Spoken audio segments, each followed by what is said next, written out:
Hello Sages! Welcome to Sage Advice for Daily Life. I'm Dr. Jen Martin and I'm a psychologist in Gainesville, Florida, and I have the honor of supporting people in creating lives that they feel more passionately about. Today I'll be discussing 3 tips to help boost your mood during COVID. So right now you probably notice that you've had a variety of emotions that have come up over the last month and a half. Really highs and probably some really lows as well. And you might find that at times you're feeling down for a few hours, or you might have found that it's even lasting longer than that. The slump of being in COVID really has been real and has been affecting a lot of people. There's been a lot of grief, disappointment, and frustration, and all of those things really do impact our moods.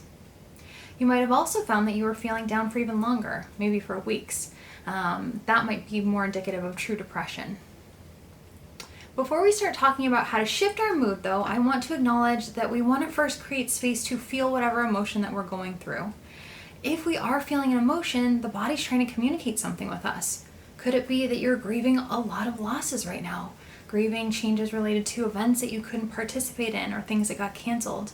Could you be grieving the loss of your health or the life of someone that you care about? Is it possible that you were wronged in some way or that you had some kind of unmet expectation? All of those things are really valid reasons to feel down. And if we can make sure that we understand and validate our experience and our emotion, that usually gives it the space to help us to feel a little better. However, if we ignore or we try to self-medicate our emotions away, then that's when they get stuck. So we always want to make sure we're creating a safe space to be able to journal, to talk through emotions, whether with a friend, family member, or a therapist, or even cry. So make sure there's space to experience those emotions. And then from there, once that's done and you feel like you're ready to move on, that's where then these next few steps come in. There used to be something I would hang in my office, a big quote that said, "It's never too late to start the day over." And this is what I hope these tips will help you with moving forward on those days. One of the foundational principles of cognitive behavioral therapy is the cognitive model. It shows that we have thoughts, emotions, behaviors, and physiology, and all of them interact and correspond together. So, for example, if we think about emotions first, maybe you were noticing yourself feeling a lot of fear, uncertainty, and that led to you thinking about the worst case scenario. What's going to happen as things start to reopen? Will I be safe? Will there be a resurgence of symptoms? That might have then led to it impacting your physiological responses. Maybe your heart was racing, you were feeling sweaty, tense, and that impacted your different behaviors because maybe you found that you were moping around, isolating, or maybe scared to leave the house. So we see that the cycle continues because as that started to happen, maybe you found that then you were more likely to be unproductive. It changed your behavior. Then from there you felt guilty. It changed your emotion. And then from there it changed your thought. I'm a loser for not getting stuff done. So just like the cognitive model can work in ways that perpetuate our negative cycles or our difficult emotions, also the cognitive model can support us in positive ways too. All we have to do when we're trying to boost our mood is change one of those 4 areas, physiology, thoughts, emotions, or behaviors, and it will positively impact the other 3 as well. So I'm going to give you 3 different tips today to help boost your mood. The first one is called behavioral activation. This is always the first thing that I do with anyone that comes into my office if they're experiencing depression or low mood. So the idea behind behavioral activation is we just want to take action. This is the quickest way to boost our mood because usually when we're feeling down, we're stuck in inaction. We're not doing as much. So we want to actually schedule in activities to help us be more actively involved in our lives. We don't want to be a passive observer. Instead, we want to be actively, intentionally creating the outcome we want. So here's some questions to ask yourself as you think about how do I actually take more action.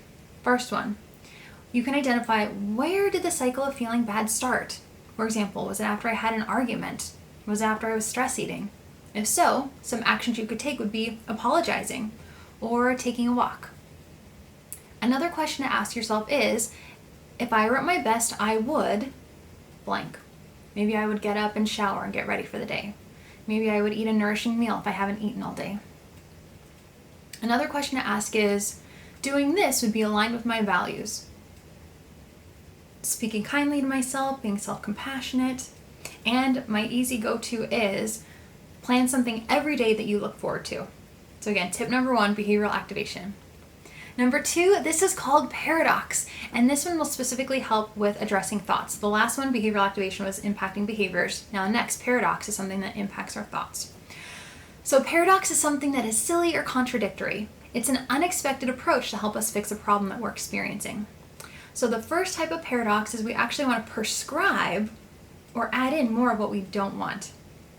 By intentionally trying to create a symptom, we actually start to recognize, oh, I guess I actually have more control over it than I thought. And thus we have the power to change and to stop it. So if I was asking you today, what could you do today that would make you feel more down, that would make you feel more discouraged, more down, more depressed? What would you do? For me, maybe I would be more snappy with someone, more irritable. Maybe I wouldn't call a friend back when I was feeling bad, or maybe I would eat that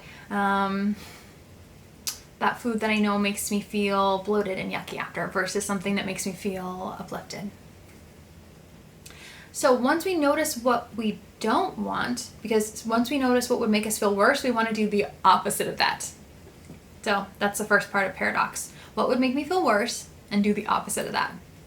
The second part of paradox is actually changing a part of the experience, because then that actually changes the whole outcome of the experience.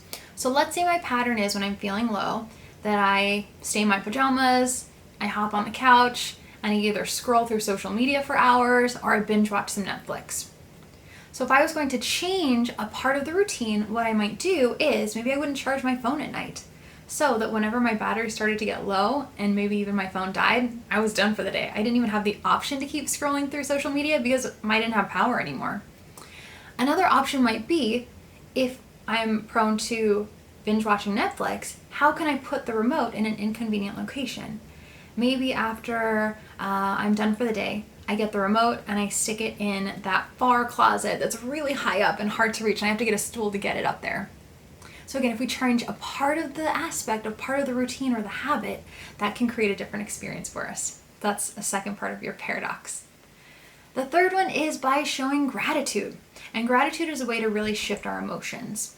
There's a lot of research in the positive psychology literature that shows that improving our ability to express gratitude, to feel gratitude, really does boost our mood. And this is a benefit that accrues with time. So the more that you practice and cultivate gratitude, it actually really boosts things over time, especially happiness. So we can start small. We might just in our mind mentally thank someone for something. So what did you eat today? Can you thank the farmers that grew that? Can you thank the grocery store workers that were there when you purchased the food? Or even thank the person that prepared the food for you? You could up the ante a little more and actually physically write down a few specific things that you were thankful for. So instead of, I'm thankful that I'm alive today, it could be, I'm really thankful that today I got to experience the sunshine and hear the birds chirping as I was sipping my cup of hot chocolate outside. Or I was really thankful that the weather was cooler this morning. It felt refreshing when I went outside. If we're upping the ante even more, we could actually write a thank you note. The research shows that even if you just write the thank you note and don't even actually give it to the person, that increases how you feel. You feel more happy after that. But you can even take it a step further and actually send someone a message and say, hey, I wanted to thank you. When can we talk? And you could read them the letter. Or you could actually mail the letter too. Who doesn't like getting a little bit of snail mail? So we've gone through 3 tips again to help boost your mood. The last thing is, what about when you notice you're feeling down for a lot longer? Maybe it has been going on for weeks or months. So here's some questions to consider, or some things to consider to know when you might when you might consider seeking help. So the first one is when someone that you care about suggests it. You trust them and they say, hey, maybe it's time to talk to someone. Maybe you might find that you're not feeling like yourself, or that the symptoms you're experiencing really are impacting your daily life and your relationships. For something to be considered clinical depression, we have to have a handful of symptoms lasting for at least a couple of weeks. And again, it's very normal for all of us to be having a variety of symptoms right now and moods. And so again, as long as it's lasting for several weeks and it's many symptoms, that would be a time of concern. If you are seeking support, meeting with a trained mental health professional can be really key. If you're in Florida, Sage Wellness is here and we'd be happy to support you, but otherwise there's lots of good therapists around too. Well, thank you for joining us today, Sages. I hope this has been helpful and I look forward to seeing you next time. Bye!